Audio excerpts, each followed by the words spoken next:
Bien, en la clase anterior habíamos visto cómo redactar una evolución médica y habíamos comentado que hay un punto durante toda la evaluación médica en la que se tiene que hacer la receta prescrita o las indicaciones.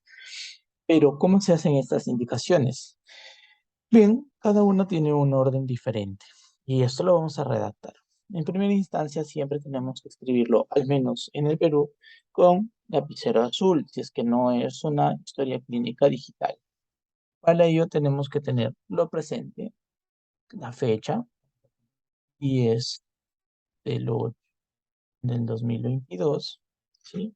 Como fecha posible y la hora, ¿no? En este caso siempre a la hora que pasan la visita médica, 30 de la mañana, podríamos hacer para este ejemplo. Entonces, ¿cuál es el orden que tiene que seguir la indicación médica? Primero, ¿sí? En primera instancia tenemos que tener, ¿qué cosa? La actividad física, ¿sí? La actividad física. ¿Qué consideramos en actividad física?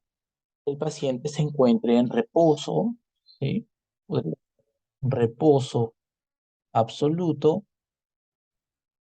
o podría ser relativo, ¿no? ¿Qué quiere decir esto? Que puede estar en absoluto sin movimiento, es decir, si en la cama, pues postrado, o relativo, que puede estar levantándose constantemente. Y también considerar la posición en la que debe estar ubicado el paciente. De repente, una posición también denominada Fowler o semi-Fowler, ¿no? Vamos a ponerle acá semi-Fowler. semi- Cualquiera de estos, pero siempre iniciar con la actividad física. ¿Qué más? En el segundo punto, nosotros tenemos que mencionar qué actividad gástrica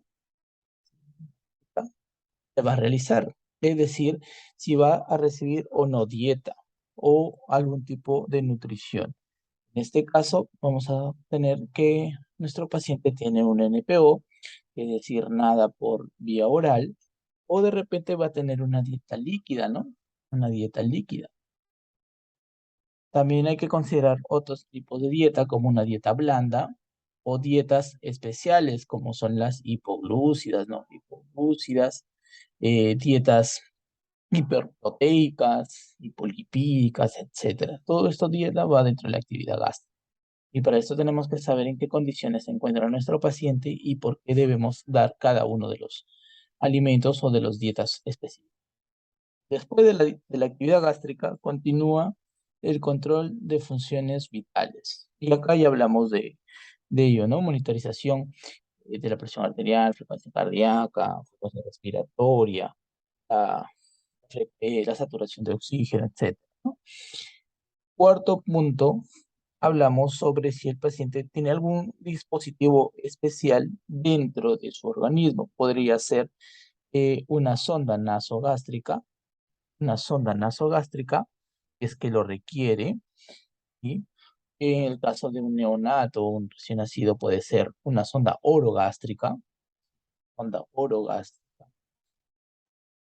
para poder realizar su alimentación, si es que también va a recibir, o para el drenaje de ciertas sustancias o líquidos. Luego de ello, sigue como punto 5 el oxígeno, ¿no? Si también va a requerir oxigenoterapia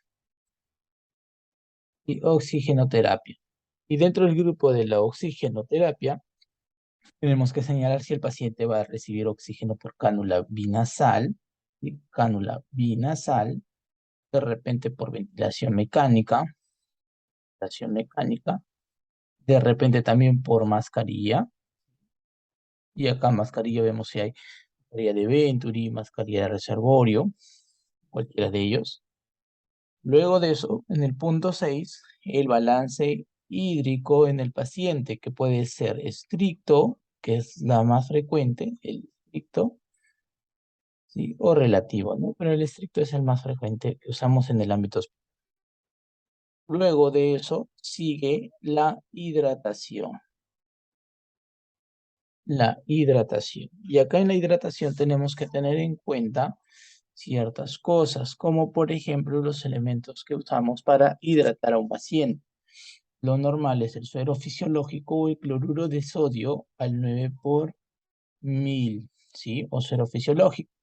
Otros también de las sustancias que usamos son las dextrosas, ¿sí? Que son em, soluciones azucaradas, ¿no? Al 5%, puede estar también al 10%, etc.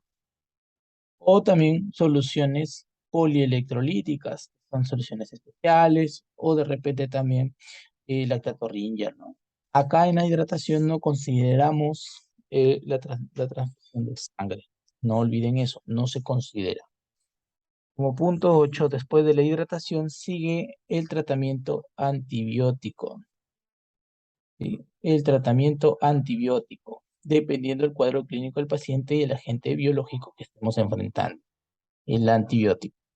Como punto 9, ya abarcamos a los analgésicos. Analgésicos, que pueden ser AINES, de repente algún medicamento opiáceo, ¿no? O como por ejemplo la morfina, tramal, etcétera. Dentro del punto 10, nosotros consideramos otros tratamientos específicos para el paciente. Es que es un paciente hipertenso, consideramos acá captopril, enalapril, lo que esté consumiendo. De repente tiene vómitos, dimidrinato como inhibidor del vómito, etc.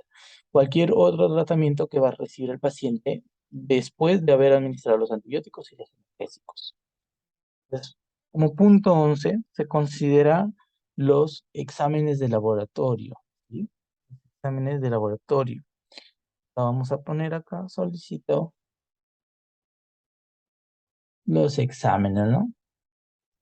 No solamente de laboratorio, sino también puede ser de imagen. Por ejemplo, acá podemos indicar un hemograma, una hemoglobina, de repente una ecografía abdominal, etcétera. Todo lo que tenga que ser exámenes complementarios para poder brindar un buen diagnóstico o seguimiento. En el punto 12 ya consideramos las interconsultas. Las interconsultas. Si mi paciente necesita que lo vea el nefrólogo, el urólogo, de repente el neurocirujano, dependiendo de la especialidad con el cuadro clínico. Y finalmente, ¿sí? Como punto 13, las curaciones, ¿sí? Las curaciones. Y aquí en las curaciones tenemos que especificar cuántas veces en un día va a realizarse esas curaciones. De repente una vez al día, 2 veces al día, 3 veces al día. Curaciones. Ahora, tener en cuenta que no todo esto va a estar registrado en un paciente. Va a ser dependiendo la situación clínica del mismo. De repente oxigenoterapia no va a recibir, entonces obvio este punto y sigo en el siguiente y así sucesivamente.